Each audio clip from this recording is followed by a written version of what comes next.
Hello friends, मैं हूं doctor Suman Gupta, स्त्री एवं प्रसूति रोग विशेषज्ञ। और आप सभी को मेरा channel kingdom of health subscribe करने के लिए, लाइक करने के लिए, कमेंट करने के लिए आपका धन्यवाद। आप हमसे ऑनलाइन कंसल्टेशन ले रहे हैं। आई होप कि आपको ऑनलाइन कंसल्टेशन के द्वारा सही रूप में गाइडेंस मिल रही है। और अगर आप फ़ीस जमा करके हमसे इंटरेक्शन नहीं करना चाहते हैं तो आप अपने सवालों को यूट्यूब के कमेंट बॉक्स में डालकर हमसे पूछ सकते हैं। वहाँ पर हमारी टीम आपको जवाब देती है। आपने हमसे सवाल पूछा है कि अगर एमटिपिल खाएं और उसके बाद भी ब्लीडिंग ना हो, यानी कि एमटिपिल्स खाने के बाद भी अगर असर ना आए तो क्या करना चाहिए। ये जो दवाई है यह आपको अपने आसपास के गायनेकोलॉजिस्ट के सुपरविजन में ही लेनी चाहिए, क्योंकि इसके बहुत ज़्यादा साइड इफ़ेक्ट्स और कॉम्प्लिकेशंस किसी किसी पेशेंट को होते हैं। कई बार बहुत ज़्यादा ब्लीडिंग होने की वजह से पेशेंट सीरियस हो जाती है। मेरे बहुत सारे वीडियोस एमटी पिल्स पे बने हुए हैं और उनमें बहुत अच्छी इन्फॉर्मेशन है। आपका जो भी सवाल है आप उनको देखकर जो है उसमें इन्फॉर्मेशन प्राप्त कर सकते हैं। और आज इस वीडियो के माध्यम से मैं आपको बताने जा रही हूँ कि अगर एमटी पिल का असर नहीं आया है तो क्या पॉसिबिलिटीज़ हो सकती हैं। पेशेंट्स का एग्जाम्पल देकर मैं आपको बता रही हूँ कि अभी कुछ ही दिनों ही पहले मेरे पास एक पेशेंट आई। उनको 10 तारीख को पीरियड आना था, लेकिन 12 तारीख को जब उनका पीरियड नहीं आया तो उन्होंने प्रेगनेंसी टेस्ट किया तो वो पॉजिटिव आया। उसके बाद उन्होंने अपने आप ही अनवांटेड किट का सेवन किया और जब उसका असर नहीं आया तो वो मेरे पास आई। तो मैंने जब उनका अल्ट्रासाउंड करके देखा तो उसमें प्रेगनेंसी दिखाई नहीं दे रही थी यूट्रस में। जब प्रेगनेंसी यूट्रस में नहीं दिखाई देती है तो दो सस्पिशन होते हैं, या तो अर्ली प्रेगनेंसी है, या फिर प्रेगनेंसी है नहीं, या फिर एक्टोपिक प्रेगनेंसी है। तो प्रेगनेंसी है या नहीं इसके लिए हम यूरिन प्रेगनेंसी टेस्ट करके देखते हैं। तो प्रेगनेंसी टेस्ट उसका पॉजिटिव आ रहा था। उसके बाद हमने अल्ट्रासाउंड किया तो वहाँ पर यूट्रस में कोई प्रेगनेंसी दिखाई नहीं दे रही थी। और इसके बाद हमने फेलोपियन ट्यूब और ओवरीज को अच्छी तरह से देखा कि कहीं एक्टोपिक प्रेगनेंसी तो नहीं है, लेकिन एक्टोपिक प्रेगनेंसी के भी कहीं कोई साइन दिखाई नहीं दे रहे थे। तो जांचने के लिए हमने पेशेंट का ब्लड टेस्ट भेजा जिसमें हम सीरम बीटा एससीजी कराते हैं। तो पेशेंट का सीरम बीटा एससीजी 336 यूनिट के करीब आया। और उसके बाद अब ये देखना कि पेशेंट को प्रेगनेंसी तो है लेकिन कहाँ पर है, ये जांचने के लिए अब पेशेंट को हमने 3 दिन बाद दोबारा बुलाया। दोबारा से यूरिन प्रेगनेंसी टेस्ट किया, पॉजिटिव आ रहा था और सीरम बीटा एससीजी उनका करीब 750 के करीब आ रहा था। इसका मतलब है कि सीरम बीटा एससीजी अगर बढ़ रहा है तो प्रेगनेंसी तो है, लेकिन दोबारा से फिर से अल्ट्रासाउंड किया तो प्रेगनेंसी यूट्रस में अभी भी क्लियरली दिखाई नहीं दे रही थी। सस्पिशन था कि हाँ यूट्रस में प्रेगनेंसी आ सकती है। और उसके 5 दिन बाद दोबारा से जब हमने urine pregnancy test, serum beta SCG और अल्ट्रासाउंड किया तो उसमें जो सीरम बीटा एससीजी आ रहा था वो करीब 2000 यूनिट से ज़्यादा आ रहा था। और अब अल्ट्रासाउंड में इंट्रा यूट्राइन प्रेगनेंसी अच्छी तरह से कन्फर्मली दिखाई दे रही थी।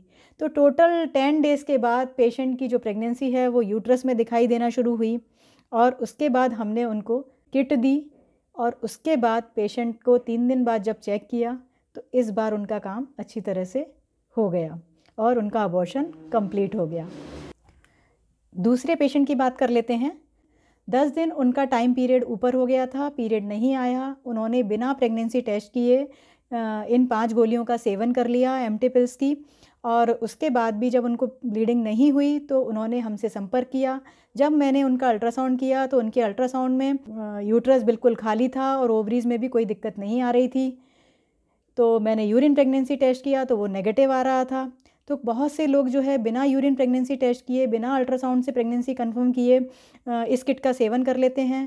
अगर आपको प्रेगनेंसी नहीं है तो ये किट काम नहीं करती है। प्रेगनेंसी टेस्ट नेगेटिव होने पर अगर आपके दिन चढ़े हुए हैं तो उसके लिए हम डॉक्टर लोग दूसरी तरह की दवाई लिखते हैं। तो आपको इस दवाई का अननेसेसरी सेवन नहीं करना चाहिए। अब तीसरे केस की बात कर लेते हैं। एक पेशेंट जिनके 15 दिन चढ़े हुए थे और उन्होंने अपने आप ही एमटी पिल्स का सेवन किया। उनका प्रेगनेंसी टेस्ट पॉजिटिव था और एमटी पिल का सेवन करने के बाद अचानक से उनको पेट में दर्द हुआ और वो चक्कर खा के बेहोश होके घर पर गिर गईं। तो उनके जो अटेंडेंट थे वो जब हॉस्पिटल लेकर आए तो पेशेंट का जो पल्स और बीपी बहुत लो था। जब अल्ट्रासाउंड किया गया तो देख पाया गया कि उनके जो बच्चा था, प्रेगनेंसी थी, वो यूट्रस में ना होके ट्यूब में थी और ट्यूब रप्चर हो गई थी और पेट में पूरा जो है उनके ब्लीडिंग हो रही थी। और इस केस में इमरजेंसी में ब्लड अरेंज कराने के बाद उनको एक्टोपिक प्रेगनेंसी के लिए सर्जरी करानी पड़ी। तो कई बार जो है प्रेगनेंसी यूट्रस में ना होकर ट्यूब में पनपती है, जिसको कि हम केवल अल्ट्रासाउंड से ही डायग्नोसिस कर सकते हैं कि आपकी प्रेगनेंसी यूट्रस में आ गई है कि नहीं आ गई है, कहीं आपको एक्टोपिक प्रेगनेंसी तो नहीं है। एक्टोपिक प्रेगनेंसी के केस में भी एम्प्टी पिल्स काम नहीं करती हैं। अब फोर्थ केस की बात करते हैं। एक प्रीवियस टू सिजेरियन पेशेंट हमारे संपर्क में आई और उनको केवल 7 दिन ही ऊपर हुए थे अपने पीरियड की डेट से, और उनको हमने एम्प्टी पिल दी अल्ट्रासाउंड करने के बाद, ये कंफर्म करने के बाद कि उनकी प्रेगनेंसी यूट्रस में ही है। लेकिन पेशेंट को एम्प्टी पिल्स देने के बाद बहुत भयंकर ब्लीडिंग हुई और पेशेंट जब हमारे पास आई तो यूट्रस में बहुत ज़्यादा क्लॉट्स भरे हुए थे। हमें तुरंत उनकी डीएनसी करनी पड़ी और उनका हीमोग्लोबिन 3 ग्राम था और हमें 3 यूनिट ऑफ ब्लड भी उनको ट्रांसफ्यूजन करना पड़ा। तो कई बार पेशेंट एम्प्टी पिल्स लेने के बाद सीरियस हालत में पहुंच जाते हैं और इसलिए जो है हम डॉक्टर लोग जब भी एम्प्टी पिल्स देते हैं किसी मरीज को तो हमें उनका मॉनिटरिंग करनी पड़ती है और पेशेंट को सुपरविजन में रखना पड़ता है कि कहीं किसी भी पेशेंट को इमरजेंसी कंडीशन क्रिएट ना हो जाए।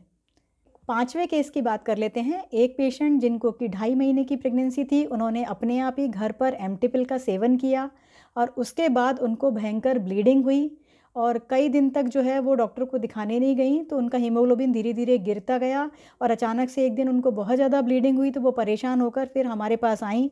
तो हमने उनका अल्ट्रासाउंड किया तो उनकी जो प्रेगनेंसी का टिश्यू था वो बहुत ज़्यादा मात्रा में अभी भी यूट्रस में मौजूद था और जिसकी वजह से उन्हें भयंकर ब्लीडिंग हो रही थी। और जब हमने उनकी सर्जिकल डीएनसी की तो उसमें काफ़ी बड़ा पीस अंदर था और पेशेंट को इन्फेक्शन भी हो गया था और पेशेंट का हीमोग्लोबिन भी डाउन हो गया था। तो उस केस में हमको सर्जिकल अबॉर्शन करना पड़ा और पेशेंट सर्जिकल अबॉर्शन होते ही उनकी ब्लीडिंग एकदम बंद हो गई और अब बिल्कुल ठीक फील कर रही हैं।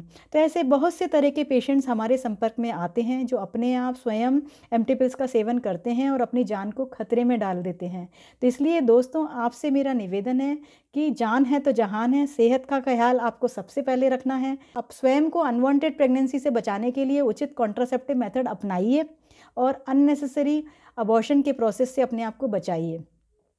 कई बार देखा गया है कि जो अनमैरिड गर्ल्स होती हैं वो सामाजिक डर की वजह से कि किसी को पता ना चल जाए, वो अपने आप ही जो है इस दर्द को झेलती रहती हैं, ब्लीडिंग को झेलती रहती हैं, कॉम्प्लिकेशंस को झेलती हैं, वीकनेस को झेलती हैं और अपनी सेहत को खतरे में डाल लेती हैं।